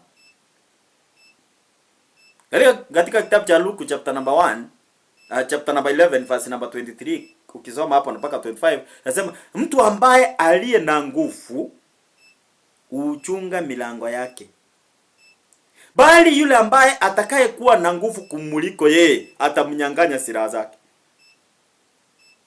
Atamnyang'anya silaha zake. Kwa hivyo yule ambaye ako na nguvu kuliko mwingine ndiye atanyang'anya yeye silaha, na kama ni kuingia ataingia ndani. Ataingia ndani. Lakini kama hana nguvu, hawezi akafungua mlango ule. Hawezi akaingia. Hawezi akaingia. Leo hii ukiamka hapo unataka kwenda State House, hauwezi kanyanga hata ukitaka. Unless Ruto aseme kuja. Kwa sababu una nguvu. Lakini Ruto kwa sababu akona nguvu za State House, atasema mumwache akuje. Utapita tu utaenda. Hata hakuna mtu atakuuliza swali. Bora tu unasema ni Ruto ameniambia mimi niende. Utaenda tu. Lakini kama amesema achasema uenda hapo, hautakanyanga. Jeshi iko hapo, haitakuruhusu upite. because hauna uwezo wa kuingia, lakini aliye na uwezo atamwambia kuja. Kwa hivyo ndivyo ilivyo katika ulimwengu wa kiroho. Lazima upate kuwa na nabii ili afungue milango. Amos 3:7. Amos 3 mstari wa 7. Amos 3 mstari wenu wa 7. Biblia inasema, hakika kwamba Mungu atafanya neno lolote bila kuwafunulia watumishi wake manabii siri yake. Kuna mambo Mungu hawezi akafanya mpaka afichulie nabii. Sasa utajuaje kama kwenu milango imejifunga? Ni kwa kwenda kwa nabii. Atakwambia kwenu kuna milango hii imejifunga, basi tufungue hii milango. Na ndio maana Mungu anasema atamjulisha nabii siri zake. Kuna siri zingine hapeani kwa kila mtu. Mungu ako na siri. Leo hii Ruto si kila siri anapeana kwa watu. Sio kila siri anapeana kwa watu. Kuna wale watu wa karibu na yeye ndio wanajua siri zake. Kuna siri ambazo anajua yeye mwenyewe. Na kuna wengine hawawezi wakajua. Wale wako mbali na yeye hawawezi wakajua. Ndio nilisikia mwingine anauliza, Gachagua anajulia wapi siri za serikali? Kuna mtu ndani anayepeana siri nje. Kuna mtu ndani anayepeana siri nje. Basi ndio maana Mungu naye akona manabii anawajulisha siri zake. Kwa hivyo kufunguliwa milango kwenu mpaka kuhusike na nabii wa Mungu. A prophet or a prophetess of God. Sio nabii muongo, nabii wa Mungu. Na ndio maana Hosea pale 12:13, Hosea 12:13 inasema, na kwa nabii Bwana alimtoa Israeli katika Misri, na kwa mkono wa nabii alihifadhiwa. Kwa mkono wa nabii Mungu aliokoa Israeli. Kwa mkono wa nabii Mungu alihifadhi Israeli. Kwa hivyo ndio wewe uweze kufunguliwa milango, lazima mpendwa, Mungu atumie nabii. Lazima Mungu atumie nabii, na kuhifadhiwa kwako ni Mungu atumie nabii. Hiyo milango ya kwenu imefungwa, ili ifunguke ni nabii ahusike. Jambo lingine ama namba 5 kufungua milango ya kwenu iliyojifunga ni kutumika. Ni kutumika. Lazima usafu. Utumikie Mungu. Kuna mambo mengine mpaka utumike ili ukapata kufunguka. Kuna vitu mpendo haziwezi funguka kwenu mpaka siku ile mtu atafanyika mtumishi. Atumike. Tumikia Mungu kwa mali zako. Tumikia Mungu kwa mwili wako. Unatumikia Mungu. Na ndio maana Maandiko yanasema kwamba Marko Mtakatifu 10:45 Marko Mtakatifu 10:45. Uko hapo wewe ama unanisikilizanga tu wewe ufunguangi hata Biblia? Wewe unafungua Biblia hapo ama ni kuniangalia tu hapo? Marko Mtakatifu 10:45. Biblia inasema hivi: kwa maana mwana wa Adamu naye akuja kutumikiwa, bali kutumika, na kutoa nafsi yake iwe fidia ya wengi. Bwana mwanae huyu Yesu alikuja kutumika, sio kutumikiwa. So mpaka utumike, uwe fidia, ndio uweze kuokoa familia yenu, milango ifunguke. Mpaka wewe mwenyewe ujitoe kama fidia. Fidia ni kusema kwamba kulipa gharama. Kulipa gharama. Unalipia kutumika kwako. Maana yanasema kwamba Yesu mwana wa Mungu hakuja kutumikiwa bali kutumika. Lakini watu wengi leo hawataki kutumika, wanataka kutumikiwa. Wanataka kutumikiwa, hawataki kutumika wao. Sasa ndio maana milango ya kwenu bado imejifunga. Mpaka kupatikane mtu ambaye anaweza kuamua kutumika. Unajua kama mimi ni kutumika natumikanga. Hata kuna wakati wazazi wangu walikuwa wanapinganga hiyo kutumika kwangu. Kwa nini? Wanaona haina faida. Lakini mimi ninajua siri na faida iliyo ndani katika kutumika. Wao wanaongojea waone fedha. Nimeleta pesa mingi ndio waseme ni vizuri afanye hiyo injili. Lakini wakiona hakuna pesa, basi wanaona hii hata ni hasara, asitumike. Kutumika kuna nguvu mpendo ya kufungua milango kwenu. Yesu alifungua milango kwa sababu ya kutumika. Kwa sababu ya kutumika. Kuna milango haiwezi funguka mpaka siku ile utaamua kutumikia Mungu. Uamue umtumikie. Na si lazima upiri. Unaweza ukatumika kwa kutoa fedha zako kusupport kazi ya Mungu. Unaweza ukatumika kwa kutoa uwanja Mungu ajengewe kanisa. Unaweza ukatumika kwa kufanya usafi kanisani. Unaweza ukatumika kufanya kazi ya asari. Unaweza ukatumika kwa uimbaji. Kwa kile ambacho Mungu anataka akutumie, ukubali kutumika. Lakini watu wengi leo hawataki kutumika. Wao wanataka waende kanisani na watoke. Waende kanisani na watoke. Mimi sipendangi kuenda kanisani ati nikae chini, situmiki. Mimi nasikiaga kama si yuko. Mimi naona kama si yuko kanisani. Mimi natakanga yani mahali naenda hata kama nitaenda tu nifagie choo. Mimi naona sasa hiyo ninafanya service. Maana napenda kutumika because I know the secret in serving. I know the secret. Mimi nipewa tu hata kama nikufagia tu kanisa. Si lazima niupi. Hata kama nikufagia tu mimi bora nifagie. Yaani hiyo mimi naona niko kwa ibada. Maana nilijua maana ya kutumika. Nakumbuka siku moja nikakamatwa nikapelekwa prison in Australia. Wale watu wa Nairobi mnajua in Australia. Ukiingia ndani ndio utajua kuna kaanga aje. In Australia si kuzuri. Sasa mimi nilikamatwa nikapelekwa hapo. Kilichonitoa katika gereza ya Australia ni kutumika kwangu. Maana nilikuwa nafanya kwa praise and worship team na nilikuwa nafanya usafi kanisani. Every Saturday nilikuwa nafanya usafi kanisani. Usafi nilikuwa nafanya kanisani. Na Wednesday because siku hiyo ndio kulikuwa na deliverance service. Mimi naenda napanguza viti. Napanguza viti siku ya Wednesday. Ikifika Saturday naenda ninafanya kumop kanisa na nitafanya kazi ya kuosha zile viti ili Sunday kukue kuko clean. Sasa nilikamatwa siku ya Friday na nikahukumiwa hiyo Friday na nikapelekwa prison hiyo Friday. Sasa Saturday hakuna mtu anaenda kufanya hiyo usafi. Kwani wangu alienda akaangalia ile kazi ichafanywa. Akaambia Mungu, huyu ndiye anafanyanga hii kazi. Usikubali gereza akaa huko. Atoke. Nilikaa gerezani 1 week nikatoka. Na nilikuwa nimefungwa miezi 4 na nusu. Sijasahau hiyo kitu. Na sasa hiyo nimeachwa mpaka familia yetu imeniacha huko. Wanasema na wadanganya lakini mimi najua kabisa niko gerezani. Kilicho nifanya nitoke katika gereza ni service. Kutumika. Na ndio maana mpaka hivi leo mimi hata niwa natakanga mimi nikitumika. Napenda tu kutumika.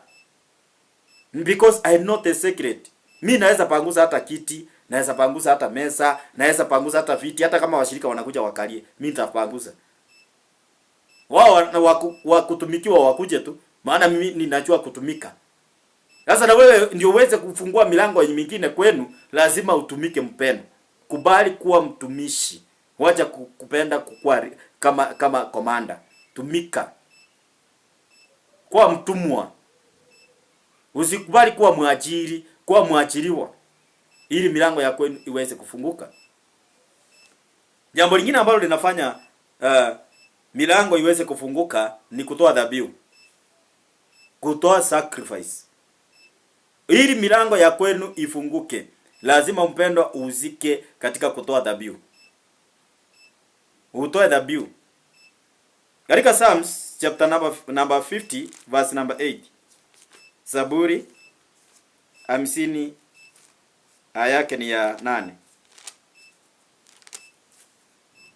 Biblia inasema hivi: Sitakukemea kwa ajili ya dhabihu zako na kafara zako ziko mbele yangu daima. Sitakukemea kwa sababu ya dhabihu na kafara zako ziko mbele yangu daima. Huyo ni Mungu anaongea na Daudi. Sasa kuna milango ambayo itafunguka kwenu kwa sababu ya kutoa dhabihu. Ndio maana Mungu anasema sitakukemea kwa sababu kuna dhabihu kwangu. Kuna sadaka zako kwangu. Kuna kafara zako kwangu. Sasa ndipo milango ifunguke. Mpendo, lazima ukapate kutoa dhabihu katika madhabahu ya Mwenyezi Mungu. Psalms chapter number 27 Psalms chapter number 27 verse number 6. Inasema, na sasa kichwa changu kitainuka juu ya adui zangu wanaonisunguka, nami nitatoa dhabihu za sangwe emani mwake, nitaimba nam nitaimidi Bwana. Daudi anasema ya kwamba nitainua kichwa kwa maadui zangu kwa sababu ya kutoa dhabihu. Nitatoa dhabihu. Sasa ni wewe na wewe elewe ya kwamba hao waliofunga milango ni maadui zako. Sasa ndio uweze kufungua hiyo milango, ni uende kwa imani mwa Bwana ukapate kumtolea dhabihu ili uweze kuinuka juu ya hiyo maadui. Uweze kuinuka juu ya hiyo maadui. Lakini watu wengi hawaelewi siri ya kutoa dhabihu. Wao wanaona kutoa dhabihu ni kunyang'anywa. Wanaona kutoa dhabihu ni kusaidia pasta. Wanaona kutoa dhabihu ni pasta maskini. Wanaona kutoa dhabihu ni kana kwamba wanasaidia Mungu. Oh, pole. Kutoa dhabihu ni kwa faida yako. Ni kwa faida yako. Milango ni wewe utajifungulia na milango ni yako imejifunga. Sasa inategemea wewe uamue. Nilikuwa naongea na mtu mmoja. Nikamwambia fungua huyo mwanamke unayetaka. Kaniambia huyo si mtu ninaweza invest kwake. Nikamwambia it is okay because chaguo ni lake. Mimi kazi yangu ni kukuambia la kufanya. Hiyo ingine ni uamuzi wako. Ufuate ama ukatae. Mimi nimefanya yangu. Nimefanya yangu. Daktari akikwambia kudunge sindano au uanze kumwambia mimi nipe maji nikunywe, hiyo si kazi ya daktari. Atakupatia maji uende urudi nyumbani because ni wewe umechagua. Hata ukulazimisha kudunga sindano, maana hata inaweza vunjikia kwa mwili na hata kwa mashaka. Daktari akikwambia unahitajika maji chupa 3, uwezi mwambia mimi nataka chupa moja na ukikataa atakuaje. Sasa kwani naye akikwambia unafuata ama ukatae, this upon you. This upon you. Sasa haya mambo nimekufundisha ni uamuzi wako ufungue milango ya kwenu ama ukatae kuifungua. Lakini furaha yangu ni kuona milango imefunguka ukitii na ukifuata vile ninavyokuagiza ufanye. Kutoa dhabihu. Ephesians chapter number 1 verse number 7. Ephesians tusome hapo na wewe. Unajua wakati ambapo unapofundishwa na uwe mtu ambaye ni wa kufundishika, utakuta kwamba milango yako itafunguka. Maana kuna watu ambao si wa kufundishika kabisa. Si wa kufundishika hata. Ephesians chapter number 1 verse number 7. Nasema Ephesians ni wa Efeso 1:7. Katika yeye huyo kwa damu yake tunayo ukombozi wetu, msamaha wa dhambi sawa sawa na wingi wa neema yake. Kwa damu yake. Kwa hivyo kwa Yesu Kristo kujitoa dhabihu yeye mwenyewe mwili wake, tulipata kukombolewa. Kwa hivyo ndio na wewe milango ya kwenu ipate kufunguka, ni utoe dhabihu. Wacha kusema Yesu alimaliza yote. Na kama Yesu alimaliza yote, basi uangalie kwa nini bado unateseka. Kuna sehemu yako. Biblia inasema kwamba kila mtu kuna mzigo wake wa kupepa. Wewe unataka kupepewa mpaka ya kufungua milango ya kwenu. Kwa nini basi usikuje kwa mlango usimame useme mlango funguka maana Yesu alimaliza yote. Uone kama hiyo mlango utafunguka. Mpaka uingishe kifunguo ndani ndio mlango ufunguke. Mpaka uingishe kifunguo ndani. Bwana alimaliza yote. Kwa nini basi usikae tu mtoto akuje kwa tumbo na upate mtoto bila kuolewa ama bila mwanaume? Kwa sababu alimaliza yote. Kuna kazi yako wewe kufanya kama mwanadamu. Kupenda ni wewe upende, si Mungu apende. Ni wewe upende. Ati Yesu alimaliza yote. Basi sasa sitapenda. Baka upende wewe. Kuna mahali pako pa kufanya. Uko na mzigo wako wa kupepa na Mungu apepe yake na nabii apepe yake. Kila mtu ako na mzigo wa kupepa. Na maana nasema kwa damu yake tumepata ukombozi, kusamehewa dhambi. Kwa hivyo mpendo ndio uweze kufungua mlango wa kwenu. Sacrifice. That's number 6. Tuko number 6. Kufungua milango ni dhabihu. Ama sacrifice kwa Kizungu. Amen. Bwana asifiwe sana. Kutoa dhabihu inafungua mlango. Katika Malak chapter number 3 verse number 4 and 5 ndike nasema kwamba na dhabihu zetu zitakapompendeza Bwana kama wale watu wa zamani, ndipo yeye atashuka ili apate kuleta hukumu wa haki. Atatupigania hapo katika kufanya nini? Ndio Mungu aweze kukaripia. Ni wakati unatoa dhabihu. Ni wakati unatoa dhabihu. Ni watu wengi hawaelewi siri ya dhabihu. Wao wanaonanga kupoteza. Lakini siku ile utaelewa mpendwa, siri ya kutoa dhabihu. Unaweza ukatoa dhabihu. Unajua dhabihu si ile pesa vile unafikiria. Dhabihu unaweza toa hata mwili wako uwe dhabihu kwa Mungu. Dhabihu unasema mimi sitaguswa na mwanaume, nitatumikia Mungu. Sitaguza mwanamke, nitatumikia Mungu. Hiyo ndio kutoa dhabihu. Si eti unafanya uzizi hapo, bado unasema ati nimetoa mwili wangu kwa Bwana. Hakuna mwili iko hapo, hiyo ni uchafu iko hapo. Lakini ukitoa mwili wako dhabihu, ni kusema I will remain holy to serve my God. Unapaki kuwa mtakatifu. Hiyo ni kutoa dhabihu mwili wako. Unasema mimi hizo tamaa zingine za wanadamu wengine, mimi sitaki hiyo. Mimi mwili wangu tamaa ikufe, mimi nitumikie Mungu. Uitoe kama dhabihu. Hiyo ni dhabihu ya kukubalika mbele za Bwana. Paulo anasema mimi mwili wangu naitesa kwa sababu ya Injili. Anatoa mwili wake kama dhabihu. Anaitesa. Paulo anakataa kuoa. Hauna mahali unaona Paulo ati alikuwa na mke, ati alikuwa anaitwa sijui nani. Hakuna. Paulo alitesa mwili wake, akakataa tamaa. Akasema mimi nitamtumikia Mungu. Na ndio maana anatuambia mkitaka na nyinyi mkae kama mimi. Lakini sasa hatuwezi sisi. Mimi singeweza kutoa dhabihu mwili wangu. Lakini wewe si kama utaweza. Lakini si ile ya kuchafua alafu unasema unatoa dhabihu. Dhabihu ni kusema mimi sitafanya hii, nitaitesa mwili wangu kwa sababu ya kumtumikia Mungu. Hiyo ndio inaitwa dhabihu. Utoe mwili wako kwa dhabihu.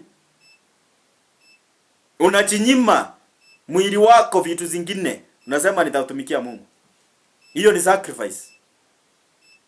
Na basi kama uwezi hiyo, toa dhabihu kwa mali yako. Itoe mali yako kama dhabihu. Hallelujah. Number 7, ili ukapate kufungua milango ya kwenu. The key number 7 ni kuhusu msamaha. Forgiveness. Msamaha. Matthew chapter number 6 verse 15. Matthew chapter number 6 verse 15. Msamaha. Msamaha inafanya milango ya kwenu ifunguke. Biblia inasema hivi katika 15 chapter 6:15, bali msipowasamea watu makosa yao, wala baba yenu hata wasamea nyinyi makosa yenu. Kwa hivyo kufungua mlango mwingine kwenu ni by forgiveness. Kwa kusamea wale watu ambao umewachukia, wasamee. Yeyote ambao umechukia umsamee ili milango ya kwenu ifunguke. Forgiveness inaleta kufungua milango. Lakini ukijikauza uzembe sitamsamea mpaka nikufe, basi utakufa ukiwa milango ya kwenu imejifunga. Haki sitawahi msamea mimi hata mpaka mbinguni. Mbinguni nayo uendi na milango ya kwenu haifunguki. Mbinguni si ya wenye dhambi, ni ya wateule. Na hakuna mtu ambaye aliyechukia mtu ataingia mbinguni. Maana Mungu hakuchukia watu. Wewe utaenda acha kwake na wewe mwenyewe ni wachuki. Basi msamaha inasaidia mtu milango ya kwao kufunguka. Mtu milango ifunguke. Katika jamii, mpendwa, lazima upate kuwa forgive na roho ya msamaha. You have to forgive people. You have to forgive people. Na maana maandiko yanasema pale Wakorinto wa pili 2:10. Wakorinto wa pili 2:10. Forgiveness. Wakorinto wa pili 2:10. Biblia inasema, lakini kama mkiwasamea mtu neno lolote, nami nimemsamea. Kwa maana mimi nami ikiwa nimewasamea mtu neno lolote, nimemsamea kwa ajili yenu mbele ya Kristo. Kwa ajili yenu mbele ya Kristo. Kwa hivyo unaposamea, hata Mungu mwenyewe anamsamea. Na wewe utasamewa. Sasa ile milango ya kwenu ili ifunguke, mpendwa, ni ukapate kuwa mtu ambaye wa kusamea watu. Usiwe mtu wa kupepa watu. Watu wengi wamepepa watu mpaka hawanoni. Unajua wakati unapepa watu unaonangi, hata ukikula, hata ukichemshwa na mafuta, huwezi naona kwa sababu wewe ni mtu ambaye uliyechukia watu. Haleluya. Kwa hivyo ndio uweze kupata kufunguliwa milango ya kwenu iliyojifunga. Forgive people. Mwimbaji mmoja anaimba, anasema ya kwamba ninawasamea pule. Ninawasamea pule. Kwa hivyo si lazima wakulipe ndio wasamee. Wengine inabidi wasamee pule. Hata bila wao kuomba msamaha, inabidi wasamee. Inabidi kuwasamee. Inabidi wasamee. Msamaha inafungua milango katika jamii. Kuna milango kwenu imejifunga na kile kifunguo inahitaji ya msamaha peke yake, milango yote ifunguke.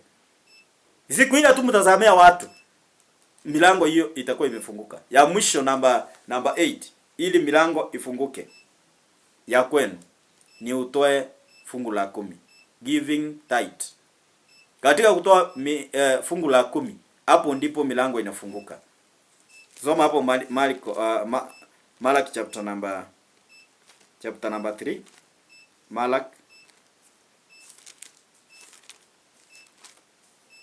Malaki chapter number 3. Malaki chapter number 3 and verse number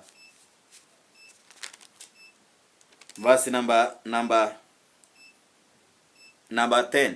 Malaki chapter number 3 verse number 10. Inasema, leteni saka kamili ghalani ili kiwemo chakula katika nyumba yangu. Mkanicharibu kwa njia hiyo, asema Bwana wa majeshi.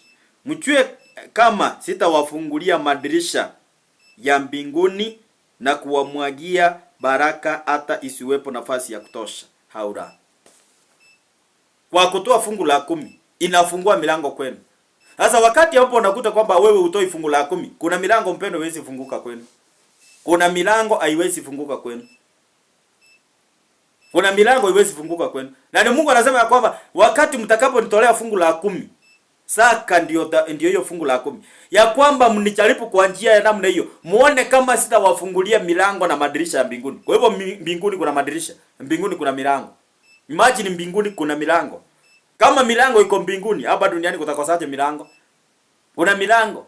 Na unasikia kuna mpaka wa Tanzania, kuna mpaka wa Kenya, kuna mpaka wa Uganda, kuna mpaka wa Kenya, kuna mpaka wa Ethiopia, kuna mpaka wa Kenya, kuna mpaka wa Somalia, kuna mpaka wa Kenya, kuna mpaka wa wapi, kuna mpaka wa wapi. Kuna mpaka. Huo mpaka ndio mlango. Ndio unasikia hapa hakuna kupita. Baka uonyeshe cheti cha kuwezesha kupita. Mamlaka ya migration lazima ionyeshe umeruhusiwa kupita hapo. Milango hiyo huwezi fuka tu hivyo mpaka ukaenda. Sasa hivyo ndivyo milango katika familia iko. Kuna mahali ambapo huwezi fuka mpaka upeane cheti cha migration ili kuonyesha kwamba mimi nimehitimu kwenda. Huwezi amka hapa ati unaenda America na hauna passport mpaka upeane passport ya kuonyesha umeenda na unaenda kwa muda gani. Unaenda kwa muda gani? Unaonyesha unaenda kufanya nini? Kuna vitu ambao lazima wataangalia vipengele fulani. Basi hivyo ndivyo katika ulimwengu wa kiroho katika jamii. Hivyo ilivyo hivyo. Ya lazima ukitaka kwenda, lazima utaonyesha mimi naenda ni kwa sababu ya hii. Lakini kama hiyo milango bado mpendo imefungwa, hauwezi pita. Maandiko inasema kwamba waliweka walinzi. Kwa hivyo kwenu kuna walinzi katika spiritual realm. Wanakuangalia wanasema huyu anataka kuolewa. Nani amemwambia olewe? Wanakusuia. Huyu anataka kwenda Amerika. Kuna mama mmoja niliombea ninapomalizia. Alikuja kwa ushirika. Ilikuwa siku ya Thursday. So alipokuja katika ushirika kwao wamesuiliwa hakuna mtu anaenda ng'ambo. Sasa alipotaka kwenda ng'ambo alikuwa amejaza hizo forms za kwenda ng'ambo. Aligonjeka kanza mguu. Akagonjeka kanza mguu. Kidonda kubwa kabisa na akawa sasa hiyo mguu anatakikana akatwe. Sasa alipokuja katika ushirika maana alikuwa anasikia tu kanisa yetu lakini anaogopa. Unajua watu wengi hawataki kanisa la Deliverance. Sasa akakuja akafika kwa mlango akasema si yule ni yule pastor wa Maximum. Wacha tu nienda niombe. Akafika kwa mlango. Kufika kwa mlango kuniona akatoroka tena. Akarudi kwake. Kwa nini anarudi kwake? Ati bwana yake hawezi kubali aombewe. Na hapa amefungwa na mapressure na makanza hapa. Na bwana yake atamwacha na hiyo kanza yake. Sijui ni nini tena ilimuingia. Akasikia tena wacha nirudi. Akarudi tena. Nikamwambia uingie ndani ama uende. Akaingia. Alipoingia during that delivery wanasema sisi kwetu atuendangi ng'ambo. Yeye ni nani aende ng'ambo? Sasa baada ya kukombolewa leo tunaongea na wewe kwa America, Florida. Kuna watu ambao hamfai kuwa Kenya lakini milango yenu imefungwa ya kwenda ng'ambo. Milango ndio imefungwa. Mpaka upate mtu ambaye atakayeweza kukusaidia hivi nimekusaidia leo. Uelewe kwetu kuna milango imefungwa. Uweze kupigana na hiyo. Kuna siku moja niliambia watu kanisani, Mungu ananiambia kuna watu 5 hapa wanatoka hapa na wanaenda outside in Kenya mwaka huu. Na hivyo ndivyo ilitimia. Hivyo ndivyo ilivyotimia. Kwa nini? Maana Mungu alifungua hiyo milango. Basi kuna watu ambao milango hiyo imefungwa. Mpaka kupatikana mtu ambaye akona uwezo wa kufungua hiyo milango. Hayo mambo nimekufundisha ukizingatia. Basi utafunguka. Utafunguliwa milango ya kwenu. Toa dhabihu, toa fungu la 10, omba, tumika, kuwa na nabii, kuwa na imani na uokoke. Milango itafunguka kwenu. Bwana akubariki sana kwa sababu ya muda wako kupata muda huo wote kunisikiliza zaidi ya lisali 1.5. Bwana awabariki. Mimi ningependa mpendo kuacha na usauri huu. Shite kama mkutana angalia kwenu ni mlango gani ambayo imejifunga. Kisha upigane na hiyo mlango ufunguke na Mungu atakuachilia kibali na neema yake itoshe. Kwa hapo basi utaokoka na ungependa kuokoka, useme mimi nataka kupokea huyu Yesu ambaye nimesikia habari zake. Basi inua mkono wako moja juu, mkono mwingine wekelea kwa kifua chako ninapoomba. Sema Bwana Yesu, natubu dhambi na makosa. Nimedhambua kuwa mimi ni mwenye dhambi. Bwana Yesu nisamehe dhambi zangu. Futa jina langu kwenye kitabu cha mauti. Uandike jina langu kwenye kitabu cha uzima wa milele. Bwana Yesu, kuanzia leo mimi ni mwanao. Nimekataa shetani na kazi zake. Bwana Yesu, njoo ndani yangu na ufanye makao ndani yangu. Kwa jina la Yesu nimeokoka na hata nimeamini. Sema amina. Basi kama umerudia maombi ya nyuma yangu, umepata kuokoka na Mungu akutie nguvu na uendelee kusikilia hiyo wokovu na Mungu apate kusimama na wewe. Na Mungu akuinue kwa sababu ya kutii.